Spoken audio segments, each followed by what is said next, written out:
ابو ہریرہ رضی اللہ عنہ نے بیان کیا، رسول کریم صلی اللہ علیہ وسلم ایک دن گفتگو کر رہے تھے۔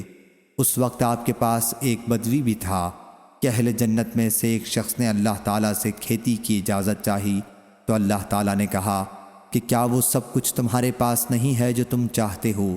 وہ کہے گا کہ ضرور ہے، لیکن میں چاہتا ہوں کہ کھیتی کروں۔ چنانچہ بہت جلدی وہ بیچ ڈالے گا اور پلک جھپکنے تک اس کا اگنا برابر کٹنا اور پہاڑوں کی طرح غلے کے انبار لگ جانا ہو جائے گا۔ اللہ تعالیٰ کہے گا ابن آدم اسے لے لے، تیرے پیٹ کو کوئی چیز نہیں بھر سکتی۔ دیہاتی نے کہا یا رسول اللہ صلی اللہ علیہ وسلم، اس کا مزہ تو قریشی یا انصاری ہی اٹھائیں گے، کیونکہ وہی کھیتی باڑی والے ہیں، ہم تو کسان ہیں نہیں۔ حضرت صلی اللہ علیہ وسلم کو یہ بات سن کر ہنسی آ گئی۔ صحیح بخاری حدیث نمبر 7519۔